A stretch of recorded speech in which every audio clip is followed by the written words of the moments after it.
सचेत नेपाली जिन्दाबाद जिन्दाबाद सचेत नेपाली जिन्दाबाद जिन्दाबाद जिन्दाबाद Go back India!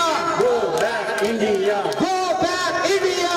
Go back India सुदूर पश्चिमाञ्चल अथवा प्रदेश नम्बर 7 का प्रवक्ता श्री भारती थापालाई आफ्नो मन्तव्य राखिदिन हुनको लागि हार्दिक अनुरोध गर्दछु। Thank you sir. सबैले धन्यवाद यहाँ उपस्थिति भइदिनु भएकोमा। अनि आज चाहिँ यो धनगढीमा भइरहेको सचेत नेपाली पार्टी जिल्ला कार्य समितिमा तपाईहरु सबैजना उपस्थिति भइदिनु भएकोमा सबैलाई धन्यवाद। अनि धन्यवाद सर पुण्य प्रसाई सरलाई, उहाँले मलाई प्रवक्ताको रूपमा स्वीकार गर्नुभएकोमा, पद दिनुभएकोमा धन्यवाद गर्दैछु। अनि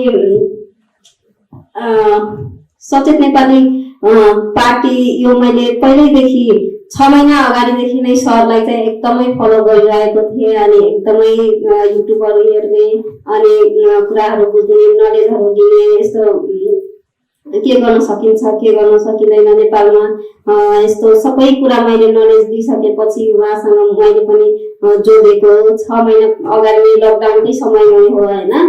अनि यो सचेत नेपाली पार्टी चाहिँ कति धेरैले विश्वास गर्दैनन् हामीलाई। मैले नि साथीहरुसँग कुरा गर्दाखेरि तिमी पनि त्यही त हो नि, यो पार्टी पनि त उही हो नि, पदमा जाने हो, त्यसपछि घुस खाने हो, आफ्नो गुनो सोध्याउने हो, अनि सिद्धिने हो, सबै यस्तै हुन्। अहिलेसम्म भइरहेको यस्तै थियो र अहिले पनि त्यस्तै हुन् भनेर भनिरहेका छन् हैन। अनि एउटा प्रसङ्ग जोडे मैले हैन, कतिपय धेरै साथीहरुलाई आफूमै विश्वास छैन के, आफूलाई पनि विश्वास गर्दैनन् र अरूलाई पनि विश्वास गर्न त टाढेको कुरा। फर्स्ट मैले गर्न सक्छु भन्ने कुरा आफैले पनि गर्न सक्दैनन्। एउटा मैले प्रसङ्ग जोडे, एउटा चाहिँ हुट्टी च्याउ थियो, उसले चाहिँ खबर पाएको थियो त्यहाँनिर सब संसार खबर पाएको थियो कि त्यहाँनिर चाहिँ आकाश खस्दैछ अरे। अनि त्यो हुट्टी च्याउ चरा सानो सबैभन्दा सानो, यसै चाहिँ बी हमिङ बर्ड भन्छ इङ्ग्लिसमा चाहिँ, त्यो चाहिँ सबैभन्दा सानो चरा चाहिँ अब आकाश खस्दैछ अरे, अब मैले आकाश छेक्नु पर्यो भनेर उसले चाहिँ आफ्नो घोलमा चाहिँ उत्तानो परेर चाहिँ पल्टिरहेको थियो। अनि खुट्टा माथि गरेर, अनि एउटा सबैभन्दा ठुलो चाहिँ हात्ती आएर के भन्छ, ए हुट्टी च्याउ तिमीले चाहिँ के गरेको, यो उत्तानो परेर सुतिरहेको छौ अनि आफ्नो घोलमा के गरेको, खुट्टा पनि माथि गरेको छौ। अनि त्यो हुट्टी च्याउले यस्तो राम्रो कुरा भन्छ त्यहाँनिर, आकाश खस्दैछ नि त्यही भएर म छेक्दैछु। अनि हात्तीले भन्छ, हाँस्दै भन्छ, तिमीले आकाश छेक्ने अरे, मैले आकाश छेक्दा त छेकिँदैन, अनि तिमीले आकाश कसरी छेक्न सक्छौ यति सानो चरा भएर। अनि हुट्टी च्याउले भन्छ, तिमी आफ्नो ठाउँमा छेक, म आफ्नो ठाउँमा छेक्छु, र सबैजना आफ्नो ठाउँमा छेकेपछि आकाश त छेकिने भइहाल्छ नि, सबजना आफ्नो आफ्नो ठाउँमा छेक्दै गऱ्यो भने आकाश त उसै पनि छेकिएको भनेर। अनि यसो भनेर भन्छु कि हामी सबजना आफ्नो ठाउँमा हामीले देशलाई जोगाउनु पर्यो नि। हामीले म सानो छु, म आफ्नो ठाउँमा जोगाउँछु, हजुरहरू पनि आफ्नो ठाउँमा जोगाउनुहुन्छ। त्यसरी गरेर सबले नेपालको सम्पूर्ण नागरिकले नै देश जोगाउने हो, देश बचाउने हो। अहिले भनिरहेका छन् राजा आऊ देश बचाऊ, राजा आऊ देश बचाऊ। कसरी देश बच्छ राजा आयो भने? राजाको शासन त 240 वर्ष त हामीले हेरेकै हो, खै त सिमाना मिचेको मिची। अनि के भन्छ, त्यो ग्रेटर नेपालको राष्ट्रमा सन्धि गर्दा केही पनि नदीनालाहरू पनि 600 नदीनाला पनि कति क्याप्चर गरेर उनीहरूले नै राख्यो होइन। अनि कसरी बच्छ देश? राजा आएर कसरी बच्छ? एउटालाई कुर्सीमा बसाल्ने हो, अरूजना त्यो संसद पनि भन्छन् तर उनीहरूलाई चाहिँ टीका लगाइदिने हो। अनि त्यसमा हाम्रो अभियन्ताहरू कति राम्रा छन् होइन, त्यसको बारेमा सोच्ने हामी नेपालीहरू युवाहरू कति राम्रा छौँ, हामी देश बचाउने तयारीमा गरिरहेको छौँ। उनीहरूले चाहिँ 2-4 जना दलालीले टीका लगाएर चाहिँ सांसद बनाउने तयारी गरिरहेका छन्। त्यही भएर राजा भनेपछि 240 वर्ष हेरिसकेको हामीले शासन, अनि राजा फेरि फर्काउन मिल्छ र यो त मिल्दैन। अनि देशलाई बचाउने भए हामी सबै एकजुट भएर सचेत नेपालीमा आउँ र सचेत नेपालीमै जोडिएर हामी देश आफ्नो आफ्नो तर्फबाट बचाउने हो होइन। आफ्नो आफ्नो तर्फबाट कारखाना खोल्ने अनि यसरी नै देश चलाउनु पर्छ, बचाउनु पर्छ। सबैको खाँचो छ, सबै नागरिकको खाँचो छ। मलाई लाग्छ राजाको खाँचो छैन यो देशमा। राजाभन्दा हाम्रा अभियन्ताहरू धेरै राम्रा छन् अनि अभियन्ताहरूलाई एक ठाउँमा राखेर अनि उहाँलाई नै पदहरू दिएर हामीले नै चाहिँ देश बचाउनु पर्छ। यदि राजा आयो भने हाम्रो विशालनगरमा पानीको समस्या यस्तो छ, डुबाइको समस्या यस्तो छ, राजा आयो भने हाम्रो आएर तिमीको समस्या यस्तो छ, ल म नाली बनाइदिन्छु, बाटो बनाइदिन्छु भनेर भन्छ, कहिले पनि भन्दैन। त्यही भएर हामीले आफ्नो काम आफै गर्नुपर्छ अनि आफैले देश बचाउनु पर्छ, मलाई लाग्छ त्यस्तै लाग्छ। त्यही भएर सबै सचेत नेपाली पार्टीमा जोडियौँ, सबै साथीहरू आउनुहोस् अनि त्यसपछि हामी हातेमालो गरेर अगाडि बढौँ होइन। यही भन्दै म बिदा लिन चाहन्छु। धन्यवाद भारती थापाज्यूलाई।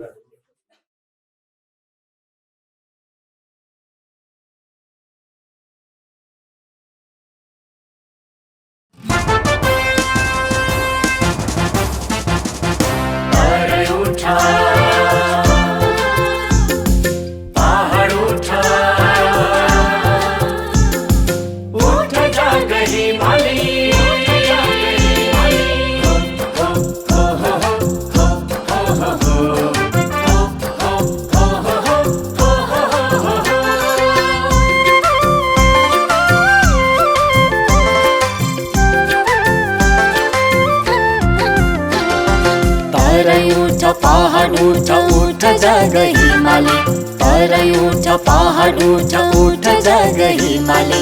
लम्क चम्क चन्द्र सूर्य अंकी झण्डा उचाली, लम्क चम्क चन्द्र सूर्य अंकी झण्डा उचाली। राष्ट्रियता स्वाभिमानी नेपाली तू अङ्गाली, राष्ट्रियता स्वाभिमानी नेपाली तू अङ्गाली।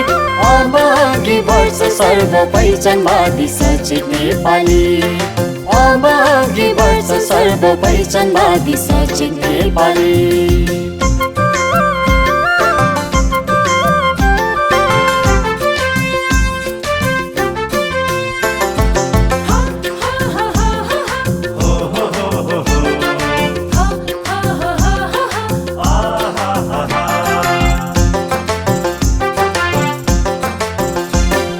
राष्ट्रघाती दलालहरू राजनीतिमा नपसौँ, राष्ट्रघाती दलालहरू राजनीतिमा नपसौँ। देशलाई माया गर्नेहरू हात बाँधी नबसौँ, देशलाई माया गर्नेहरू हात बाँधी नबसौँ। सर्वधर्म सर्वजाति सार्वभौम सत्ताले, सर्वधर्म सर्वजाति सार्वभौम सत्ताले। अखण्डता कायम राख्न झुटो सार सचेत नेपाली, अखण्डता कायम राख्न झुटो सार सचेत नेपाली।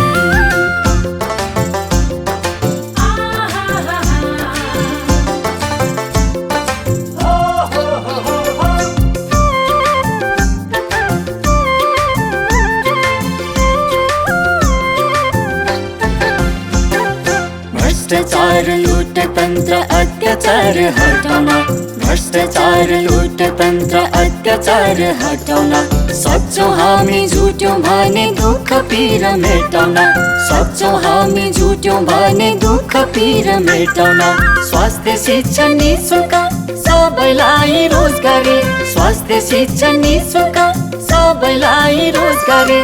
जन आवाज बोकेर हिँडो अब सचेत नेपाली, जन आवाज बोकेर हिँडो अब सचेत नेपाली।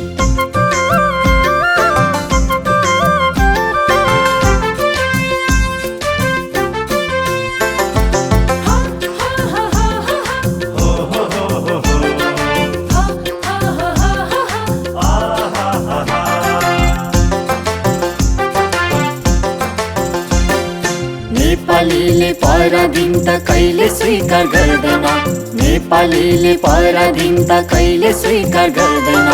राष्ट्र सम्पन्न गराउन अरूको भर पर्दैन, राष्ट्र सम्पन्न गराउन अरूको भर पर्दैन। विश्व थर्काउने हामी स्वरवीर गोर्खाले, विश्व थर्काउने हामी स्वरवीर गोर्खाले। कसैसँग झुक्दैन यो इमानदारी सचेत नेपाली, कसैसँग झुक्दैन यो इमानदारी सचेत नेपाली।